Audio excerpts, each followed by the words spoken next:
Bismillahirrahmanirrahim. Assalamualaikum warahmatullahi wabarakatuh. Waalaikumsalam warahmatullahi wabarakatuh. Bismillah, alhamdulillah, wassalatu wassalamu ala rasulillah wa ala alihi wa sahbihi wa mawala wa la hawla wa la quwata illa billah. Qala Allah Ta'ala fi kitabil karim, subhanaka la ilma lana illa ma 'allamtana innaka antal alimul hakim. Ya. Rabbi shrah li sadri wa yassir li amri wa hlul 'uqdatam min lisani yafqahu qawli. Amma ba'du. Mari sama-sama kita bersyukur kepada Allah Subhanahu wa taala. Pada malam ini alhamdulillah kita bertemu kembali dalam majelis taklim yang mulia ini. Semoga kedatangan dan kehadiran kita ini yang ikhlas karena Allah Ta'ala, Allah ganjar dengan ampunan dan rahmatnya. Amin ya rabbal alamin. Selanjutnya mari kita langsung masuk ke dalam materi kita pada malam ini, yaitu lanjutan dari tema musibah, yaitu hikmah di balik musibah. Hikmah di balik musibah itu ada 3. Yang pertama adalah dalam setiap musibah mengandung kudrat Allah. Kudrat ya, sudah dijelaskan panjang lebar. Hikmah yang kedua, kita mengetahui bahwa di setiap musibah itu ada rahasianya berupa iradat Allah, kehendak Allah. Sudah selesai semua. Nah yang ketiga, hikmah di balik musibah, dengan adanya musibah kita bertambah akrab dengan Allah. Akrab itu artinya dekat. Dekat ya. Nah, jadi musibah yang menimpa kita itu menambah kedekatan kita dengan Allah. Pasti kalau kita bicara masalah kedekatan, kita akan langsung ada dalam halusinasi kita bahwa kita menjadi akrab. Tapi kedekatan ini yang bahasa Arabnya namanya qorib, itu bukan kedekatan jarak. Kalau kedekatan jarak itu artinya kedekatan materi. Misalnya saya dan Pak Sugeng dan Pak Tom duduk berdekatan, itu jarak. Nah, kedekatan jarak ini akan sirna setelah keduanya berpisah. Ya kan? Setelah apa? Keduanya berpisah. Oh. Jauh nih, udah gak dekat lagi. Nah, yang dimaksud dengan akrab, kedekatan personal, kedekatan hubungan antara kita dengan Allah. Ya. Jadi itu namanya taqarrub ilallah, mendekati Allah, kedekatan dengan Allah. Ya. Dengan adanya kedekatan personal, jarak sudah nggak berlaku. Saya dekat sama Pak Tom, personal. Walaupun nanti Pak Tom berada di Jogja, saya di Jakarta, kedekatan personalnya nggak hilang. Nah itu juga gitu. Kalau kita udah dekat sama Allah, Allah di mana, kita di mana, tetap dekat itu berlaku. Walaupun di Al-Quran Allah mengumpamakan kedekatan dengan hambanya itu dengan jarak. Nahnu aqrabu ilaihi min hablil warid. Kami, kata Allah, lebih dekat kepada manusia, lebih dekat dari urat lehernya sendiri. Jarak. Karena itu untuk mendekati pemahaman manusia, dekatnya kayak apa itu. Nah, Allah mengumumkan kami lebih dekat dari urat lehernya manusia itu sendiri kepada manusia itu. Satu, di hadis kursi Allah berfirman begini kepada Muhammad SAW. Jika hambaku mendekatiku dengan sejengkal, aku mendekatinya sedepak. Jika hambaku sedepak, aku sehasta. Jika hambaku berjalan, aku berlari. Itu jarak tuh. Jarak kan? Tapi itu hanya majas. Allah kan gak mungkin berjalan, berlari seperti makhluknya. Walam yakul lahu kufuwan ahad. Jadi ini yang perlu kita tekankan, ini kedekatan yang mau dibicarakan, ini kedekatan personal. Kedekatan yang kadang-kadang Allah yang umumkan, kadang-kadang gak perlu diumumkan oleh Allah. Kalau hamba itu tahu dekat aja gitu. Nah itu ya. Nah, tapi yang perlu kita pahami dulu dari awal, sesungguhnya mendekati Allah, dekat dengan Allah itu ibadah yang diperintah. Ibadah yang diperintah. Hati-hati loh. Jadi kalau selama ini kita nggak berpikir bahwa kita mesti dekat sama Allah, salah itu. Ternyata dekat dengan Allah itu diperintah dalam Al-Quran, diperintah loh. Jadi ini merupakan ibadah yang harus kita cari nih sekarang. Ya. Nah, di mana perintahnya? Al-Quran berkata begini, ya ayyuhalladzina amanu taqullaha wabtaghu ilaihil wasilah. Wahai orang yang beriman, bertakwalah pada Allah dan carilah jalan untuk dekat dengan Allah. Ingat, hati-hati ya. Wabtaghu ini bukan Anda menemukan lagi sendiri jalannya. Nanti akan timbul bid'ah ini.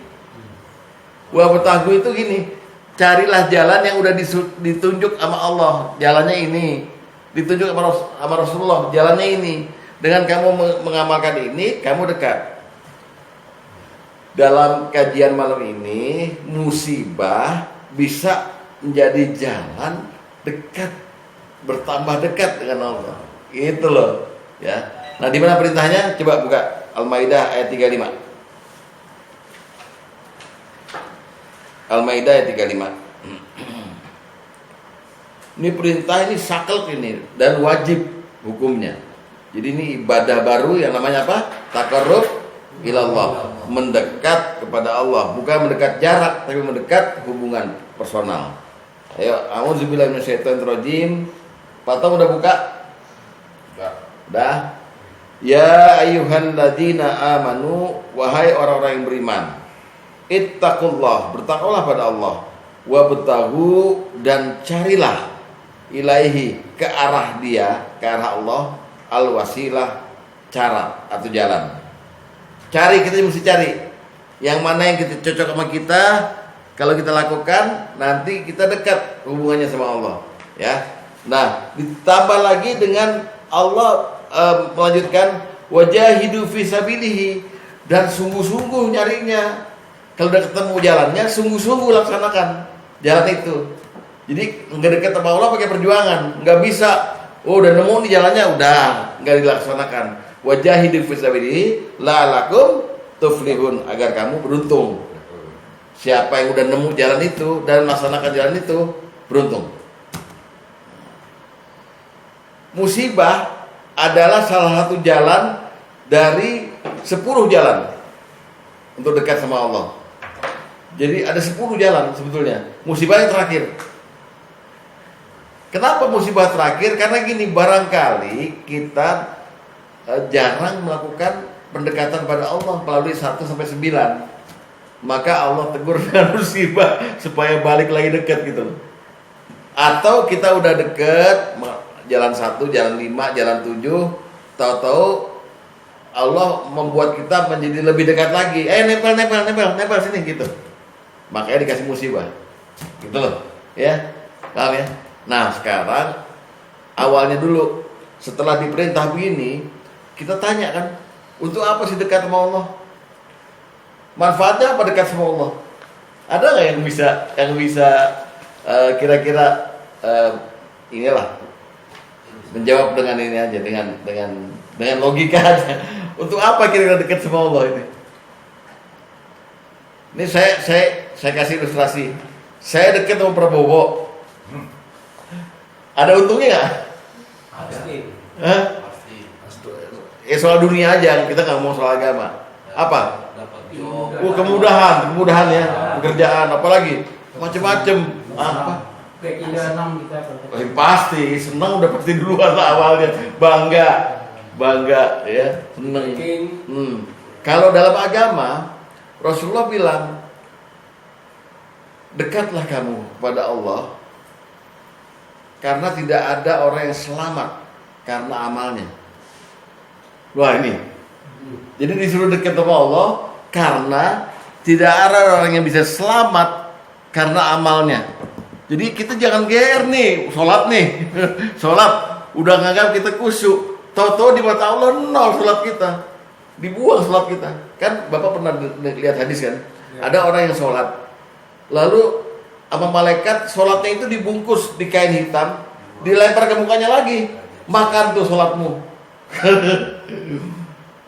Lalu Rasulullah bilang, dekatilah Allah, karena tidak ada orang yang selamat karena amalnya. Sahabat tanya, kalau kamu gimana Rasulullah? Begitu pula saya nggak selamat, kecuali Allah memberi rahmat padaku. Siapa yang diberi rahmat? Yang dekat. Yang dekat diberi rahmat pasti. Diberi fasilitas, ya kan? Misalnya kita sama Prabowo nih, paling minim kalau ke rumah Prabowo kita nggak diperiksa lagi sama Mas Wapres. Oh, udah kenal, udah deket. Nah, masuk. Paling minim itu. Nah, harapan kita deket sama Allah itu nggak ada hisap buat kita. Oh, deket, surga, gitu. Amin Pak, amin. Iya, itu kan tujuannya.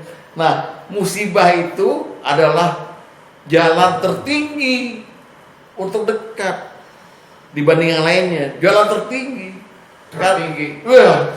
Terhebat di mata Allah. Wong saya istilahnya dalam tanda kutip, saya siksa dia dengan musibah. Tapi dia malah makin berdekat. Wah, makin lendotan, makin ya demen Allah gitu. Dalam satu hadis Allah memberitahu Jibril, ini orang doanya terus-terusan sama aku nih. Kan Jibril tuh tukang nyatet Pak. Kalau ada yang berdoa, Jibril nyatet. Ini doanya ini ya Allah gitu. Nah, Allah bilang sama Jibril, ini orang jangan dikabulin dulu doanya. Kenapa ya Allah? Aku kangen dengar suara dia merintih. Saya kasih pencet musibah. Apa malaikat lain dibilang, kamu kirim musibah ke dia. Kirim musibah. Habis kirim musibah, orang ini bukannya mengeluh menderita, dia bilang alhamdulillah ya Allah, alhamdulillah. Balik lagi ke Allah, lapor nih malaikat, udah saya kasih musibah, kasih lagi yang banyak. Jibril tanya kan, ya Allah ini kenapa disiksa begini? Saya kangen dengar dia nangis ya Allah sembuhkan aku, kapan sembuhnya? Saya kangen itu ya. Tertinggi itu Pak. Kalau Bapak menghayati, nanti Bapak bilang, ya udah kasih aja saya mesti begitu. Kasih saya mesti. Karena dia yang paling dekat dia tuh orang itu. Jadi di ujungnya itu saya ceritakan nanti di bab 3 ini. Tapi nanti pertama saya perintah ya yang barusan nih.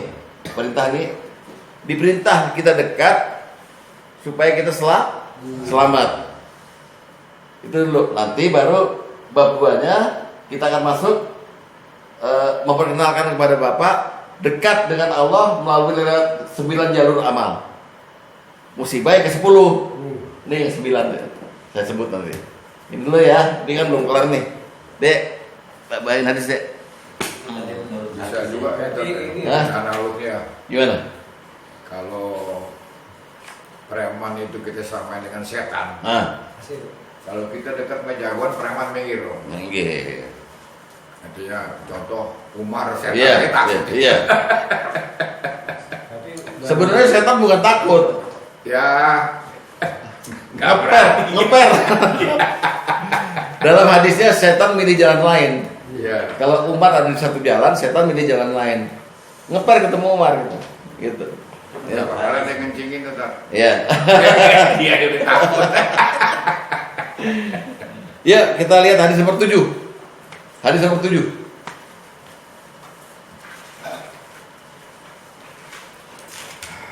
Dari Jabir dia berkata, Rasulullah SAW bersabda, apa Rasulullah? Saddidu, bertindak benarlah. Wa qaribu, dan dekatkanlah diri kalian kepada Allah. Wa qaribu itu artinya qorib ya, dekatkan diri kepada Allah. Terus ya, apa? Ya, walaji. Sebab tidak seorang pun dari kalian yang akan selamat karena amalannya.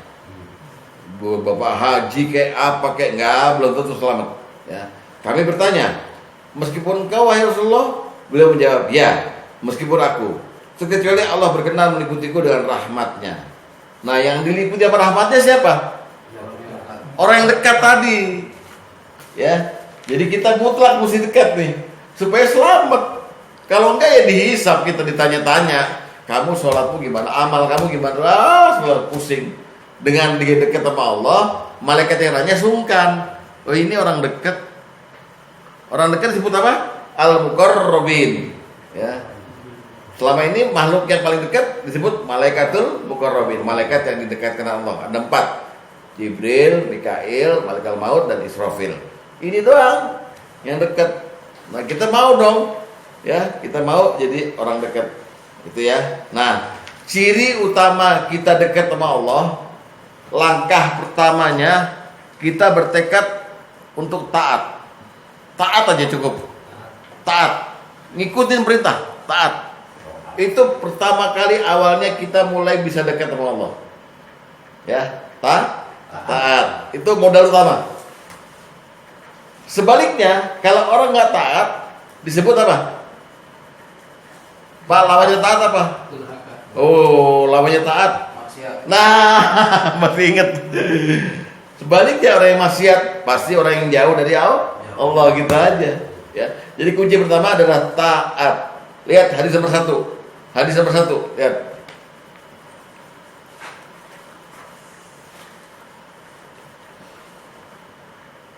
Dari Ibnu Abbas bahwa Rasulullah SAW bersabda, Yus nomor 1 Yus, buka.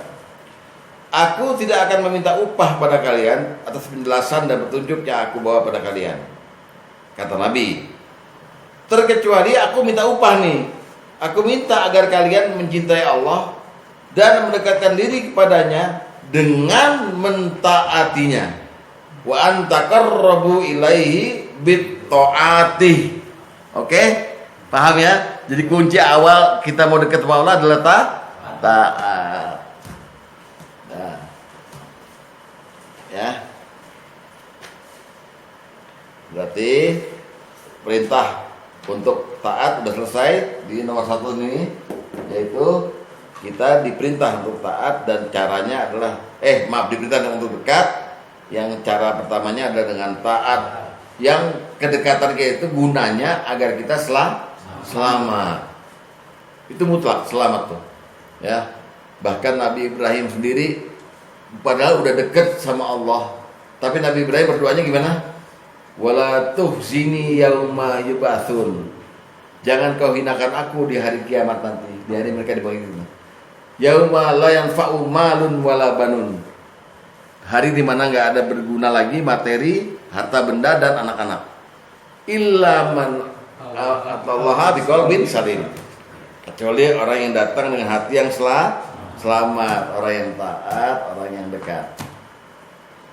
Bentar, sebelum masuk nomor 2, di sini yang udah merasa dekat sama Allah siapa? Nggak apa-apa. Kita bukan gini, alhamdulillah kita dekat. Ya, oke. Bapak merasa udah dekat. Saya tanya nggak apa-apa. Saya tanya lagi. Bapak merasa udah dekat melalui amalan apa? Secara ini, saya merasa dekat yang diperintahkan sama Allah, yang dilarang sama Allah. Oh, jadi Bapak udah merasa dekat karena udah melaksanakan perintahnya dan menjauhi larangannya. Good. Itu termasuk jawaban juga. Tapi secara ini ya saya misalnya lalai dalam hal perintahnya, ya di dalam batin gelisah, tapi misalnya saya salatnya, ya Allah tadi saya lalai dengan salatnya, mohon ampunan, itu aja saya. Walaupun tapi nggak kelihatan. Kita udah mohon ampunan aja. Baik, kita beranjak ke nomor 2. Sekarang kita perkenalkan, dan Bapak udah kenal semua kok. Taqarrub ilallah, mendekati kepada Allah melewati 9 jalur amal. Ya. Ini kita ngomong ini karena kita mau nanti menggambarkan ternyata yang paling berat untuk dekat itu jalur musibah nomor 10. Tapi kita ambil dulu yang 1-9 ya. Saya terangkan dulu yang 1-9 supaya kalau Bapak belum tahu, Bapak bisa lewat jalur ini nih, dekat sama Allah. Laksanakan rutin 9-9-nya dulu gitu, dengan berharap jangan dikasih musibah. Udah bisa dekat ya. Nomor 1 jalurnya beriman dan beramal soleh. Beriman dan beramal soleh. Nomor 2 melalui sholat malam. Nomor 3 melalui kedermawanan. Saya ulang, nomor 1 melalui jalur beriman dan beramal soleh. Nomor 2 sholat malam. Nomor 3 kedermawanan. Nomor 4 sujud. Sujud boleh sujud ini Bapak anggap sholat yang banyak atau sujud sahwi, sujud syukur, sujud tilawah, ya kan? Nomor 3 tadi apa Kak? Nomor 3 kedermawanan. Dermawan. Oh, dermawan. Ya, dermawan. Nah. Nomor 4 sujud. Apa Kak? Sujud. Nah. Nomor 5 berdoa. Nomor 6 zikrullah.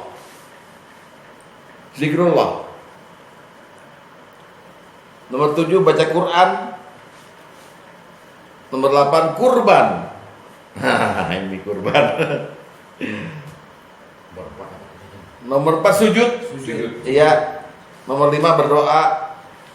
Nomor 5 doa. Berdoa. Nomor 6 zikrullah. Nomor 7 baca Quran. 8 kurban. 9 menjadi wali Allah.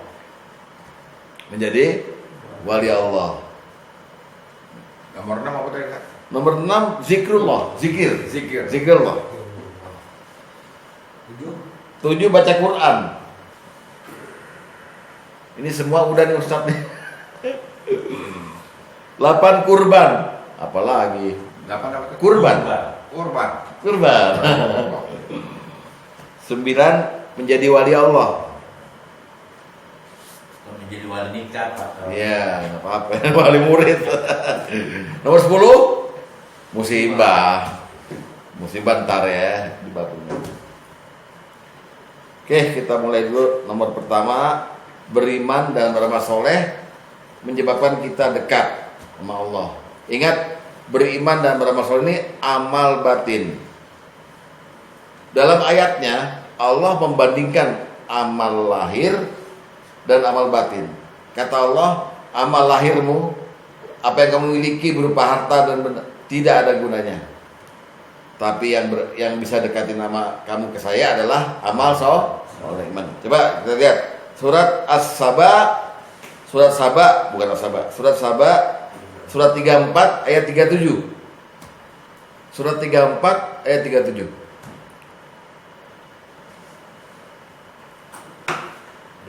Dibuka dulu semuanya, surat 34 ayat 37.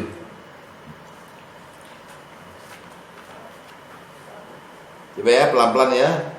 A'udzubillahi minasyaitonirrajim. Wa ma amwalukum wala auladukum billati tuqarribukum indana zulfa. Dan sekali-kali bukanlah harta dan bukan pula anak-anakmu yang bisa mendekatkan kamu pada kami sedikit pun. Allah bilang, materi yang kamu punya, kamu ganteng, anak-anakmu sukses, hartamu banyak, rumahmu di Pondok Indah, tidak bisa dijadikan alat untuk dekat sama saya. Jadi Allah nggak bikinin materi nih, oke? Mau orang yang bikin orang kaya dan miskin juga Allah, ya kan? Tapi, nah, ya, illa man amana wa amila sholihan. Orang-orang yang beriman dan mengerjakan amal soleh itulah yang bikin dekat, itu masih gitu ayatnya. Yang bikin dekat kamu kepada saya, mereka akan dapat pahala yang berlipat ganda. Apa yang mereka kerjakan, mereka akan memperoleh surga. Jadi Allah membandingkan di sini, seseorang itu jangan bangga dengan hartanya dan anak-anaknya. Nggak bisa deketin kita kepada Allah. Wah ya Allah, kita bersyukur nih. Wah terus kita bangga sama orang, nggak bisa. Tapi iman dan amal solehmu itulah yang bisa deketin kamu kepada aku. Nah sekarang kita ngomong ada dua nih, iman dan amal soleh. Yang dimaksud dengan iman, kenapa dia bisa deketin? Karena gini, Nabi berkata, Allah ngasih dunia, harta benda, ya kepada orang yang Allah sukai dan tidak yang Allah nggak sukai. Jadi orang kafir dia dikasih dunia kan, tapi Allah kasih iman cuma kepada orang yang disukai. Berarti iman itu Allah kasih untuk pancingan supaya dia dekat. Paham ya? Iya. Jadi iman Allah kasih supaya kita dekat mulai ini. Modalnya udah dikasih duluan. Saya kasih iman. Kalau untuk orang-orang yang non muslim misalnya atau apa itu, Allah kasih ini dunia. Itu berlaku manjada wajada. Siapa yang bersungguh-sungguh dia wujud, usaha keras gitu, nggak usah sholat, nggak usah apa, wujud. Allah kasih dunia kepada orang yang Allah sukai atau yang tidak Allah sukai. Tapi Allah cuma kasih iman kepada orang yang dia sukai. Ini model. Orang yang disukai. Orang yang Disukai oleh Allah. Kasih iman. Jadi ya udah di-filter duluan. Nah ini Allah kasih ini buat apa? Modal kamu dekat sama saya. Gitu loh. Ya. Hadis nomor 11. Hadis nomor 11.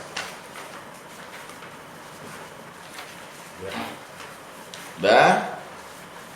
Innallaha yu'tid dunya, Allah sungguhnya Allah memberi dunia man yuhibbu wa man la yuhibbu, kepada orang yang Allah cintai maupun Allah enggak mencintainya. Allah kasih dunia. Wala yu'til iman illa man yuhibbu, Allah enggak memberi iman kecuali hanya Allah beri pada yang Allah cintai. Ya ini modal nih. Kira-kira kita udah merasa nggak apa-apa GR ya, bahwa kita udah dikasih iman. Tapi kalau udah dikasih iman, tahu diri. Tiap malam kalau bisa ada doa terselip nih. Ada dua doanya. Kita bilang sama Allah, Rabbana innana amanna faghfir lana dzunubana wa qina adzabannar. Lapor. Ya Allah, sungguh kami telah beriman. Maksudnya sungguh kami telah menerima iman darimu. Lapor. Dekat nggak? Dekat kalau udah begitu. Berasa dekat kan? Personal. Karena kita berterima kasih. Orang beriman kata Allah dalam Al-Baqarah 165 paling gampang mencintai Allah. Paling gampang mencintai Allah. Walladzina amanu asyaddu hubbalillah. Kenapa paling gampang? Ayo Pak.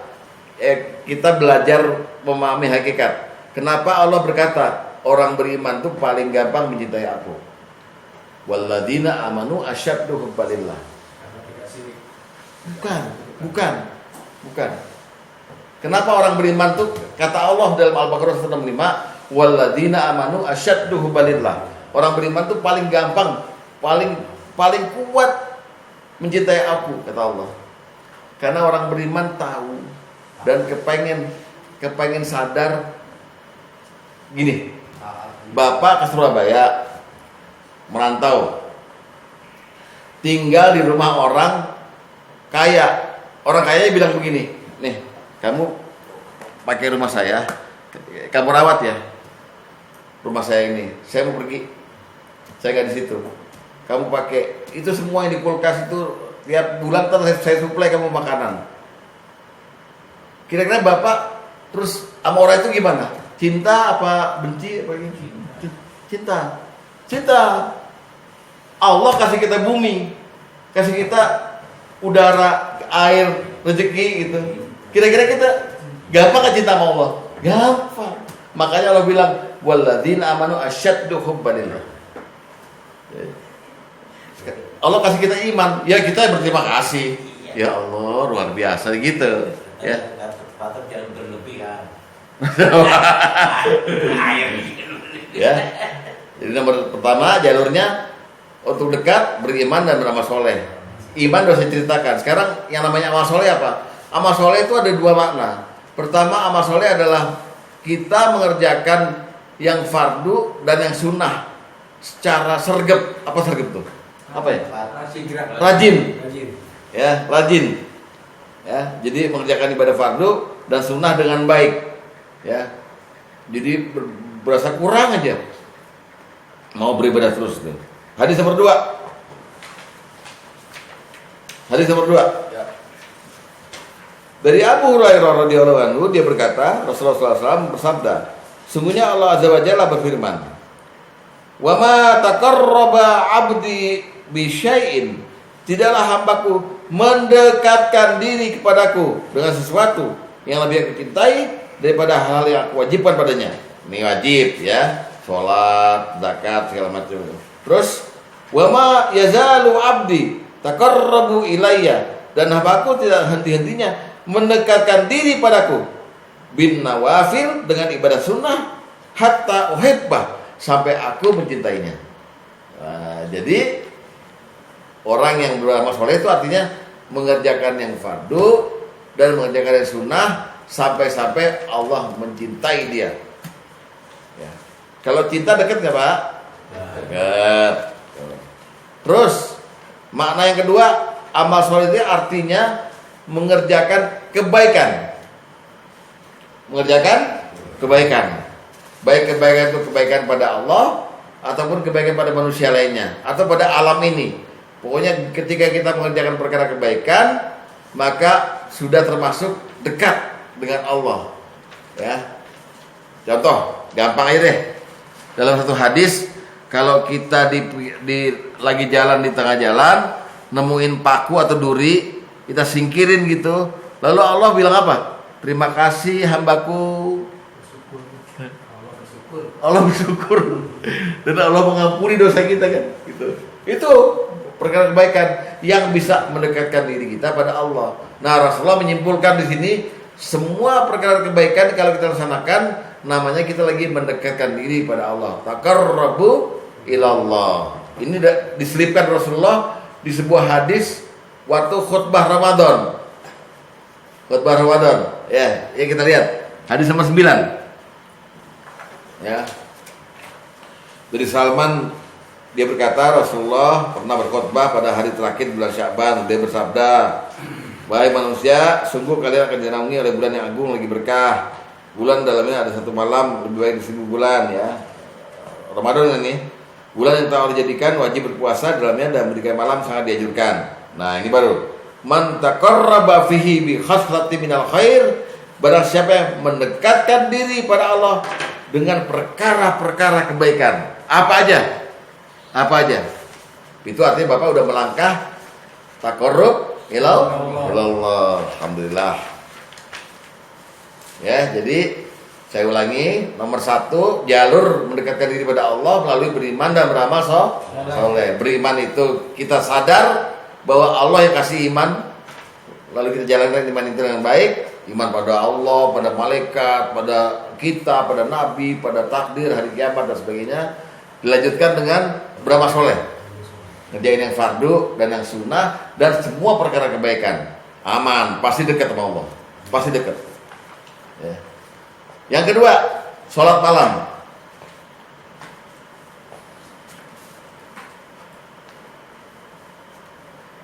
Sholat malam ini diperintah. Di dalam Al-Quran ada dua ayat yang memerintahkan kita sholat malam. Yang pertama Al-Isra, wa minal laili wa tahajjadna bihi nafilatan lak asaa abi asaka rabbuka maqamam mahmudan. Surat Al-Isra ayat 79. Buka Al-Isra 79.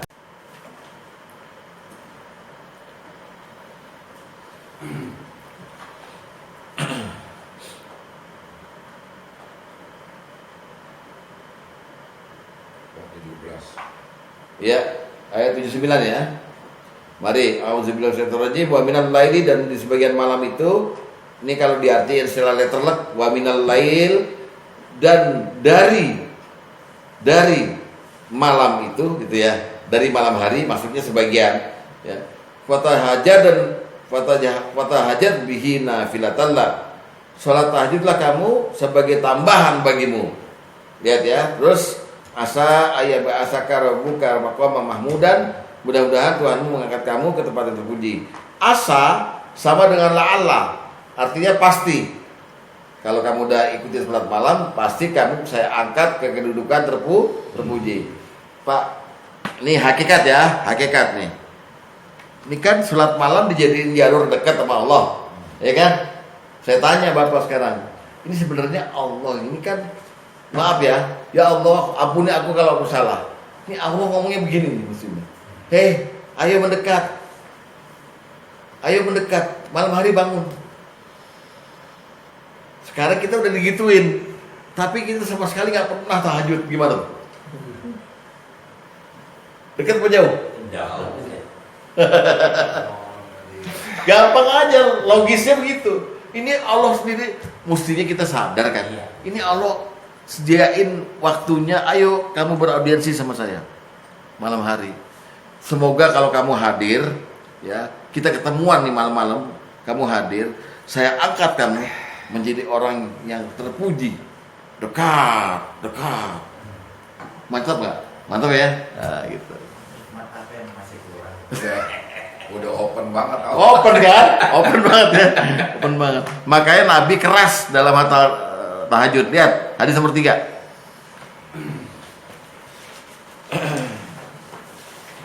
Bayangkan tuh manfaatnya tahajud, lihat. Dari Abu Umamah Al-Bahili, dari Rasulullah SAW, dia bersabda, hendaknya kamu melaksanakan sholat malam, karena sungguh sholat malam itu adalah kebiasaan orang yang soleh sebelum kamu, dan sholat malam itu dapat mendekatkan dirimu pada Tuhanmu, ya, bahwa qurbatun lakum ila rabbikum, dapat menghilangkan segala keburukan dan dapat menghapuskan dosa-dosa. Apalagi yang kurang? Fasilitas dapat mendekatkan diri. Dikasih tips semua. Ya udah, sama honor-honornya. Jadi ini kerjaan nih, honornya gitu kan. Kalau cewek cakep yang ngomong begitu aja Pak. Sebelum waktunya udah datang. Booking dulu. Ini Allah yang booking kita. Fatahajat bihina filatallah. Bayangkan tuh, undangannya Allah, ya, dalam rangka ngajak dekat. Kalau dikasih persyaratan dari Allah bisa juga, Ustaz. Maksudnya? Dikasih persyaratan dengan cara mendekatkan diri pada Allah, dikasih syarat nih, lu dekat yang mulai terus. Ya ini. Iya, persyaratan nih. Iya. Allah kasih bocoran lah. Iya bocoran, betul. Syarat-syarat dekat sama Allah, gitu kan? Iya. Ada 9. Iya. 10 musibah kan? Allah Ya, dibocoran. 1 beribadah saleh, 2 salat malam. Tinggal lu mau jalanin apa enggak. Nah iya itu yang saya tadi tanya bapak nih. Kalau Allah udah ngundang begitu, ngajak ketemuan, kita nggak datang, Welcome. ini kita kayak apa gitu di mata Allah? Ya, nggak usah banyak-banyak, 3 rakaat aja, witir, aman, 1 juga boleh. Ya, oke. Nomor 3, kedermawanan, dermawan, jalur dekat sama Allah. Surat At-Taubah ayat 99. Surat 9 ayat 99.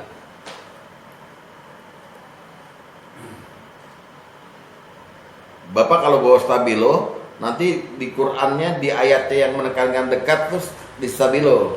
Ya, kalau bisa, kalau bawa stabilo. Lihat ya. Baik. Wa minal arabi may yu'minu billahi wal yaumil akhir. Ya. Di antara orang yang Arab Badui itu, ya, Arab Badui itu Arab yang di dusun, yang di desa terpencil. Ada orang yang beriman pada Allah dan hari kemudian. Terus lihat, wattakhizu ma yunfiku qurbati indallah wa shalawatir rasul, dan memandang, berpikir, menyangka apa yang dinafkahkannya di jalan Allah itu sebagai jalan untuk dekat kepada Allah dan sebagai jalan untuk memperoleh doa Rasul. Lalu Allah kasih bocoran, ala innaha qurbatun lahum, ketahuilah bahwa infak kamu itu memang jalan untuk dekat kepada Allah. Oke? Ini contekan kan? Ya betul ya. Dah. Maka kelak Allah akan masukkan mereka ke dalam rahmatnya. Sungguh Allah Maha Pengampun Maha Penyayang. Jadi di sini udah jelas banget nih. Setiap infak kamu adalah langkah dekat kepada aku. Jelas itu, nggak bisa dibantah lagi ya. Ya, jadi jangan pelit jadi orang. Ya. Hadis nomor 13. Hadis nomor 13.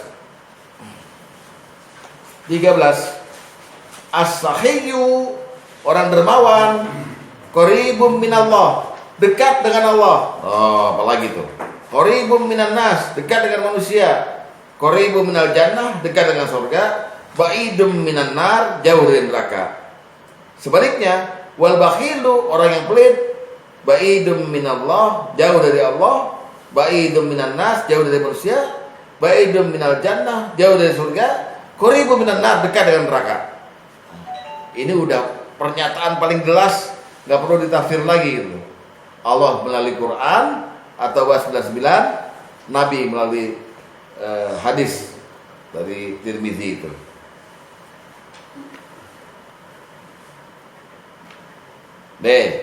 Saya tanya sebelum lanjut, jalan nomor 1, jalan nomor 2, jalan nomor 3, ada yang sulit nggak?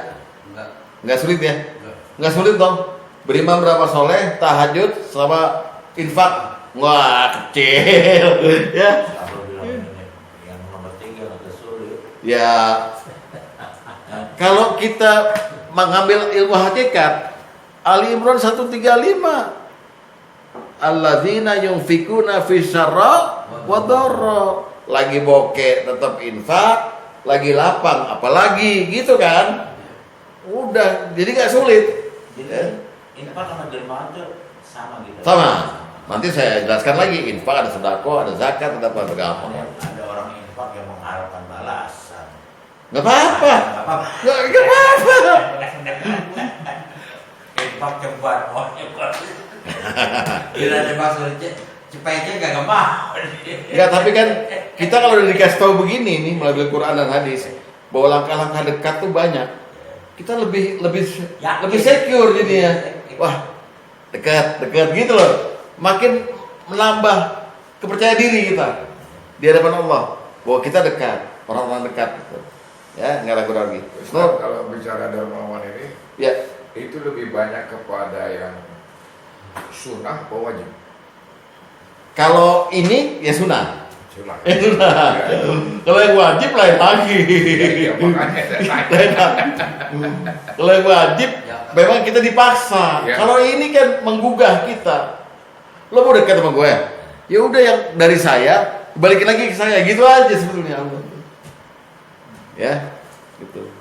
Ini main hikmah nih ya, main doktoral ya. 4, sujud.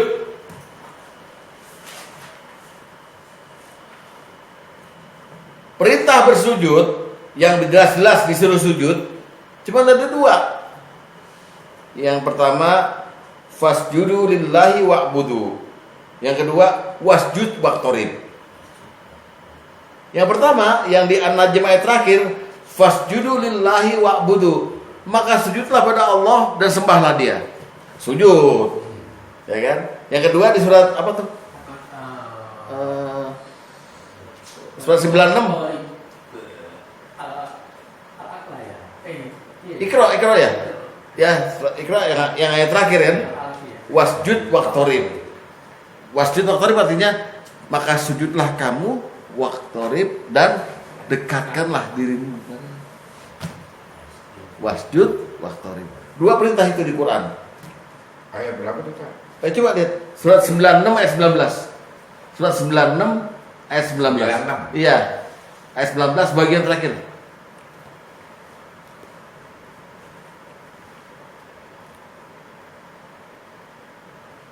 Sebenarnya Allah lagi melarang kita untuk kita patuh sama malaikat Zabaniyah kan? Ya, makanya wala tuti'hu, jangan ikuti malaikat itu, Zabaniyah di neraka itu. Lalu wasjud waqtarib. Ya, dan sujudlah dan dekatkanlah dirimu pada Tuhan. 1 itu. Ya, wasjud waqtarib. Patom udah ketemu? Enggak. Wasjud waqtarib.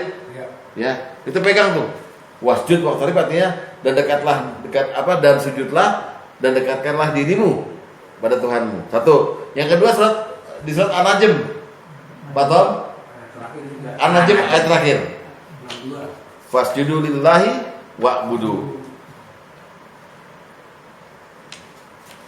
Dan sujudlah pada Allah dan sembahlah Dia. Ya. Nah, kenapa saya bilang sujud itu langkah nomor 4 mendekat pada Allah? Karena Rasulullah yang berkata begitu. Ya. Hadis nomor 8. Buka semua, hadis nomor 8. Kuncinya di sini.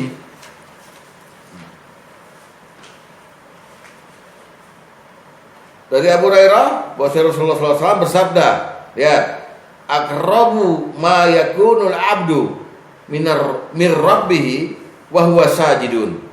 Sedekat-dekatnya seorang hamba dengan Tuhannya adalah ketika dia bersujud. Sedekat-dekatnya hamba dengan Tuhannya ketika dia bersujud. Ingat, dekat bukan dekat jarak, dekat apa tadi? Dekat dekat personal, dekat hubungan. Jadi akrab banget kita sama Allah waktu kita sujud.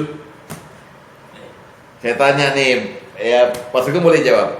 Kenapa Rasulullah bilang sedekat-dekatnya seorang hamba pada Tuhannya pada waktu sujud? Kira-kira kenapa?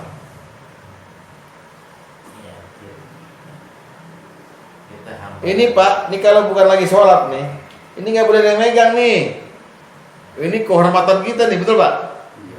Tapi kalau depan Allah kita berasa kecil aja. Ya Allah, udah nyerah kita. Taruh di tanah tempat terhina. Jadi Allah menganggap kita hamba yang sangat patuh, sangat cerah, dekat. Maka Rasulullah bilang, ketika sujud itu mau sujud apa kayak perbanyak doa.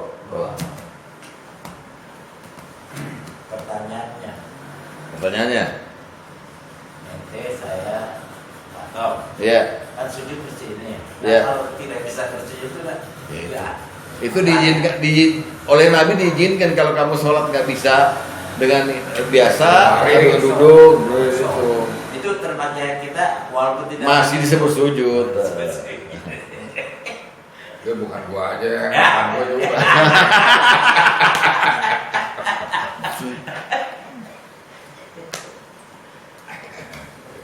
Oke, nomor 5 berdoa. Langkah dekat dengan Allah. Nomor 5 berdoa. Ya betul.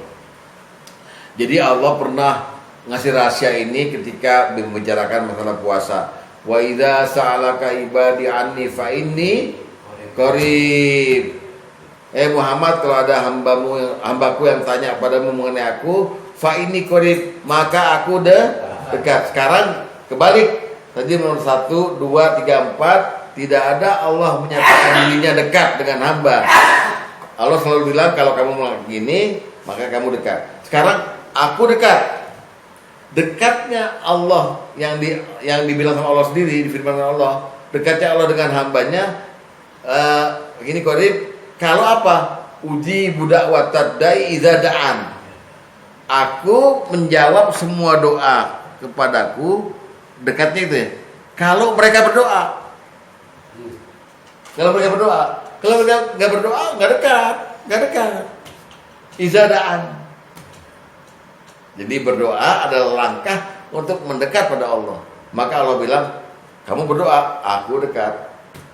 Kita dekat, kita akrab. Kalau bilang sombong setelah sholat tidak berdoa ya. Ya. Lihat Al-Baqarah 185. 185. 186. Nah.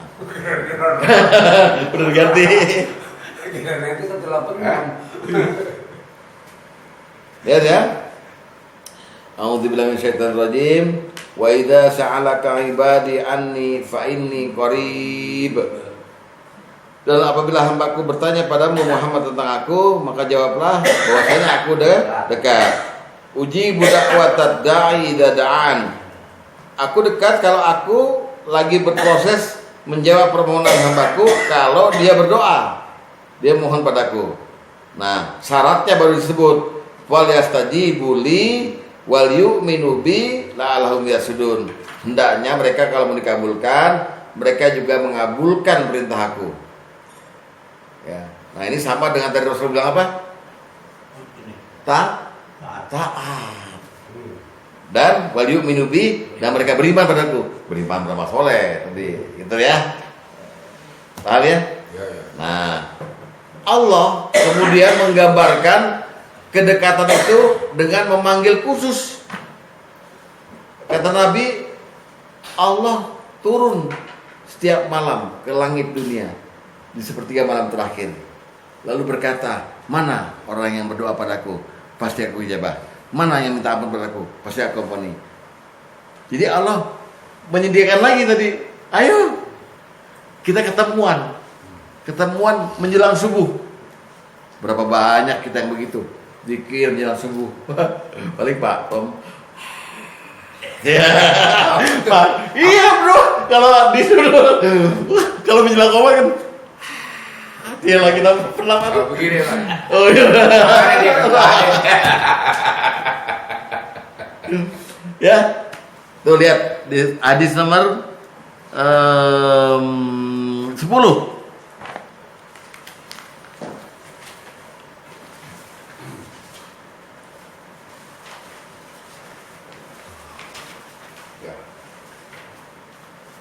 Yanzilu Rabbuna tabaraka wa ta'ala kullu lailatin ila sama'id dunya hina yabqa sulusul lailil akhir. Tuhan kita yang maha suci lagi maha tinggi turun ke langit dunia setiap malam. Ketika sepertiga malam terakhir berfirman Tuhan, yaqulu berfirman, "Man yad'uni fastajiba lahu. Man sa'aluni fa'utiyahu. Man yastaghfiruni wa ghufir lahu." Jadi Allah turun, Allah mengumumkan, siapa yang berdoa padaku, ayo aku ijabah. Siapa yang minta padaku, aku penuhi. Siapa yang mohon padaku, aku ampuni. Ini adalah waktu-waktu yang afdol sebagai waktu yang diijabahnya doa. Tapi intinya mendekat pada Tuhan. Udah? Dikit lagi ya. Nomor 6, zikir. Zikir yang dibicarakan ini ada dua makna. Satu mengingat, satu menyebut. Oke? Jadi zikrullahnya mengingat Allah dan menyebut Allah. Oke? Sekarang yang mengingat dulu. Al-Baqarah 152. Faskuruni azkurkum. Bayangkan tuh. Maka ingatlah padaku, aku akan ingat padamu. Al-Baqarah 152. Faskuruni azkurkum.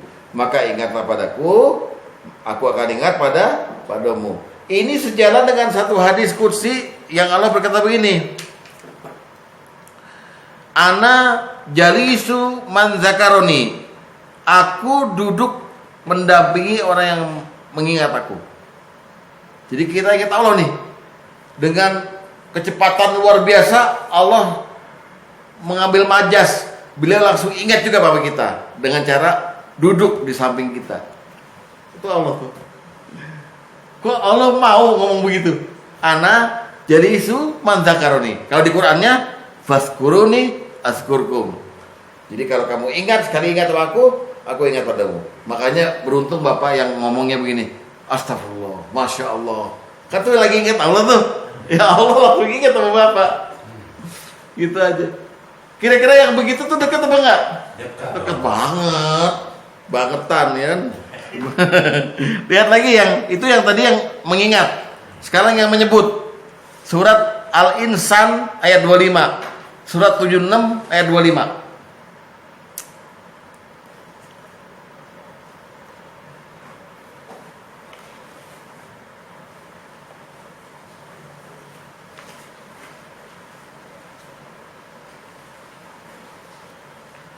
Waskurisma rabbika bukrotau wa asila. Dan sebutlah nama Tuhanmu pada waktu pagi dan petang ya. Makanya ada keluar buku namanya Zikir Ma'surat, zikir pagi sore deh ya. Ini apa yang Menyebut itu dan sebutlah waskur. Oke. Sekarang kita lihat gambaran dekatnya seperti apa. Gambaran dekatnya waktu kita mengingat dan menyebut kayak apa? Lihat hadis nomor 5. Gambaran dekatnya. Hadis nomor 5. Ya, pelan-pelan kita baca ya. 5 buka ya. Dari Abu Hurairah dia berkata, Rasulullah SAW bersabda, Allah yang maha suci dan maha tinggi berfirman, ya, Ana inda zanni abdi bi. Aku sesuai prasangka hambaku terhadapku. Ya. Wa ana ma'ahu haitsu yaskuruni. Dan aku akan bersamanya selama dia berzikir padaku. Jika dia mengingatku dalam hatinya, aku mengingatnya dalam hatiku. Dan jika dia menyebutku di hadapan suatu kelompok, aku akan menyebutnya di hadapan suatu kelompok. Menyebut loh ya. Yang tadi mengingat, sekarang menyebutkan. Dan jika dia menyebutku di hadapan suatu kelompok, maka aku pun akan menyebutnya di hadapan suatu kelompok yang lebih baik daripada mereka. Ustadz Luli bilang gini, Allah memberikan kita rezeki yang banyak. Allah disebut sama Ustaz Rudi, maka nama Ustaz Rudi disebut di hadapan malaikat. Ini hambaku nih, hambaku. Itu Ustaz Rudi. Gimana Ustaz Wahyu gitu ya? Gak ada yang amin dah. Udah amat. Bila dia mendekat padaku, lihat satu hasta, maka aku akan mendekat padanya satu depa. Bila dia menghampiriku dengan berjalan kaki, maka aku akan menghampirinya dengan berlari.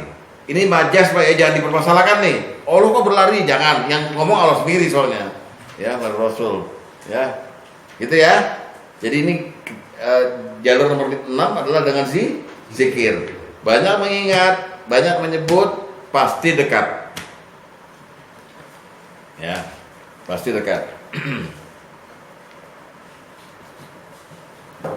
Dah, terus nomor 7, baca Quran.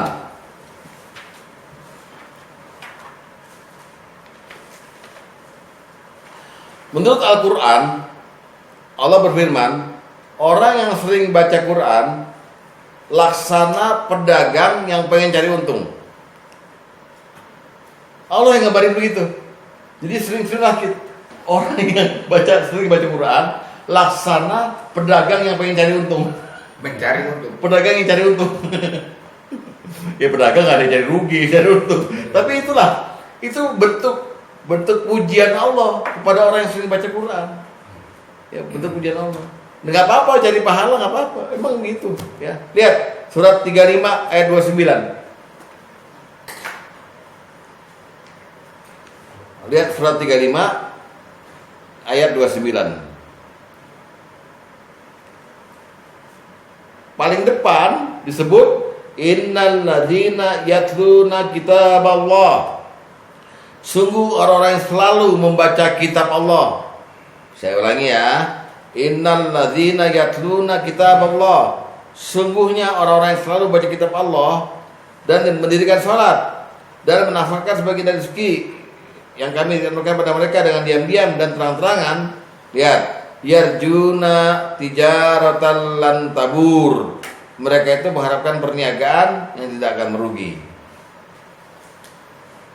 Tapi disertai habis baca Quran, sholat, infak, bukan zakat. Deket nih, ya deket ya. Lihat. Lalu yang antik nih, di mana deketnya kita kalau kita baca Quran, deketnya Allah gimana? Digambarkan Rasulullah di kalangan manusia, Allah punya keluarga. Sahabat tanya, siapa keluarga Allah? Mereka para ahli Quran. Mereka adalah keluarga Allah dan orang-orang spesialnya. Tuh, itulah kedekatannya. Ya, ginilah. Misalnya saya bangga nih punya teman seperti Pak Sugeng. Maka saya ngaku-ngaku dikit lah. Saya masih keluarga sama dia. Ya. Ini Rasulullah bilang orang yang sering baca Quran, ahli Quran adalah keluarga Allah. Berapa deketnya lagi tuh? Is my brother. Nah, berapa deketnya lagi tuh? Mau gambarin kayak apa tuh? Sulit kita. Maksud kakaknya Allah. Nah, kartu keluarga banyak berapa miliar gitu ya. Lihat hadis 12. Hadis berapa? 12. 12.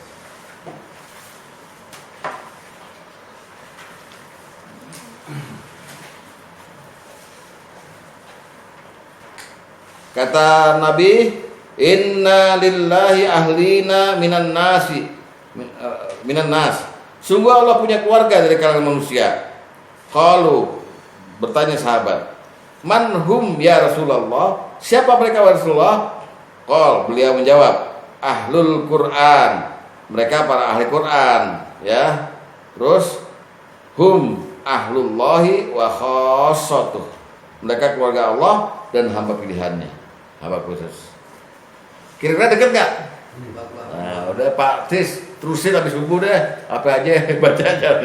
Jangan ke jalur lu, bukan ketan ya. Baca Quran dulu. Terus dikit lagi. Nah, udah dikit lagi. Udah 1 jam. Nomor 8, kurban.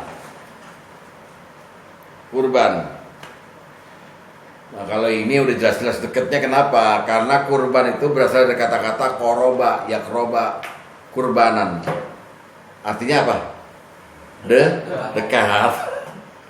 Jadi kurban itu sebetulnya intinya yang dekat. Malah semua kitab fikih, entah Bapak baca Kifayatul Akhyar, Fathul Qorib, ya, Fathul Mu'in, itu definisi kurban adalah begini. At-tadhiyatus satu khususi, menyembelih domba atau hewan khusus, yusbahu ba'dal sholatil id, setelah sholat Idul Adha, taqarruba ilallah, karena mendekatkan diri pada Allah. Ya, kurban itu. Lihat definisinya 4. Nomor 4. Itu definisi kurban di setiap kitab fikih. Lihat. At-tadhiyatu syatu khususi, menyembelih domba atau hewan khusus, ya, yusbahu ba'da sholatil id, yang disembelih setelah sholat id, taqarruban ilallah, dalam rangka mendekatkan diri pada Allah. Ini semua ulama sepakat nih, ya, karena memang kurban asal katanya koroba, bukan korban ya, bukan korban ya, bukan korban. Oke. Nah ini lebih spesifik lagi. Coba lihat ketika Rasulullah membicarakan masalah sholat Jumat. Lihat hadis nomor 6. Nomor 6. Lihat ya. Kata Rasulullah SAW, seseorang yang mendatangi sholat Jumat di awal waktu, kamu korribil kurban, seperti orang yang mendekatkan diri pada Allah dengan menyembelih hewan kurban. Jadi orang yang, artinya kurban itu adalah mendekatkan diri pada Allah. Itu maksudnya.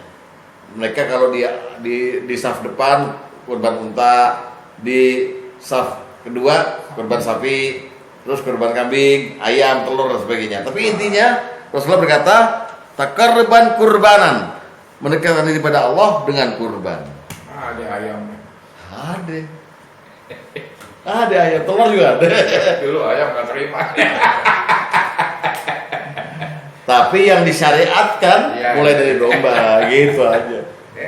Kurban di Costa Lombok. Nah, artinya Bapak nggak boleh minta bayaran asasi telurnya ini. Berkurban. Ya, kalau ente terima duit, ente jauh dari Allah, dekat dengan patok. Kapan gue dapet telur? Dia doang. Ya, oke, itu kurban ya. Nomor terakhir 9, menjadi wali Allah. Jalur dekat dengan Allah nomor 9, menjadi wali Allah. Nomor 9 apa? Menjadi wali Allah. Wali Allah. Wali Allah.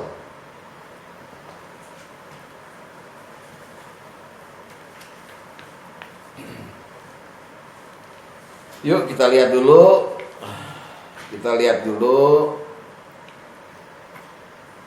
Kenapa? Dari sisi apa wali Allah itu kemudian seolah-olah dekat sama Allah? Dari sisi apa? Ternyata sisi yang ramah tamah, yang remeh-temeh, yang kita sendiri nggak menyadari. Wali Allah tuh cirinya banyak.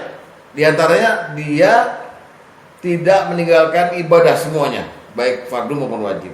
Tapi yang dilihat oleh Allah, sampai-sampai seluruh nabi dan para syuhada di hari kiamat ngiri lihat wali Allah, karena Allah kasih wali ini mimbar dari cahaya.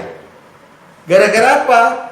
Gara-gara mereka waktu di dunia saling mencintai sesama muslim, yang gak ada hubungan kerabat, mencintai, tulus dalam bergaul. Itu doang. Dan tidak berdagang. Maksudnya? Dan tidak berdagang antara seluruh. Iya, nggak ada motif. Maksudnya gitu. Jadi dagang itu nanti orang mengasumsikannya spesifik jual beli. Maksudnya nggak ada syahwatun khafiyah. Kita memang begini gitu. Jadi misalnya gini, saya mau dekat sama Pak Tom karena Pak Tom sering ngasih saya hadiah. Wah itu udah cilaka itu. Nggak ada muklis pun. Itu.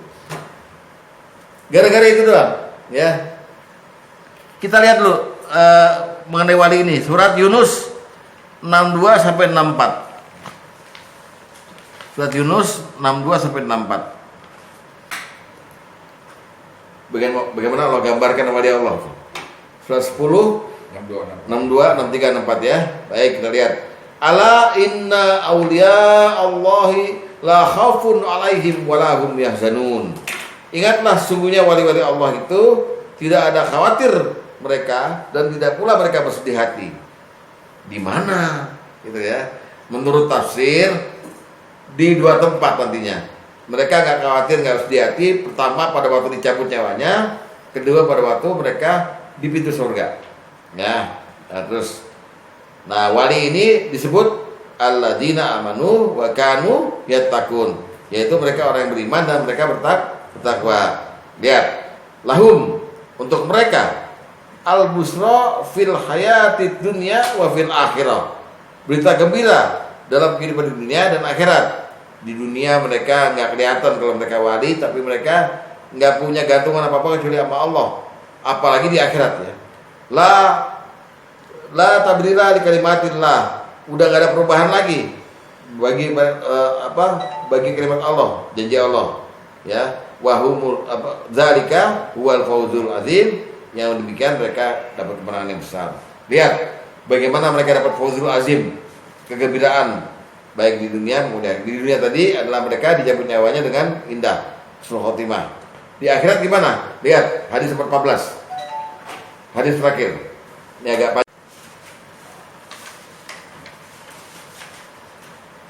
Sesungguhnya Rasulullah SAW pernah suatu ketika selesai sholat menghadapkan wajah beliau ke arah jamaah lalu bersabda, wahai sekalian manusia, dengar, pahami dan ketahuilah bahwa Allah Azza wa Jalla memiliki hamba-hamba yang bukan dari kalangan nabi ataupun syuhada. Ya. Namun para nabi dan syuhada iri pada mereka karena kedudukan dan kedekatan mereka di sisi Allah pada hari kiamat. Maka datanglah seorang badui yang berasal dari wilayah pedalaman yang jauh dan terpencil. Dia menunjuk tangannya ke arah Nabi SAW lalu berkata, wahai Nabi, sebutkanlah ciri-ciri mereka untuk kami. Rasulullah SAW masa gembira dengan pertanyaan orang badui itu, lalu beliau bersabda, mereka adalah orang-orang yang berasal dari berbagai penjuru dan berbagai asal muasal suku bangsa. Dari Pamulang ada ya, Jalan Menur, lengkap deh.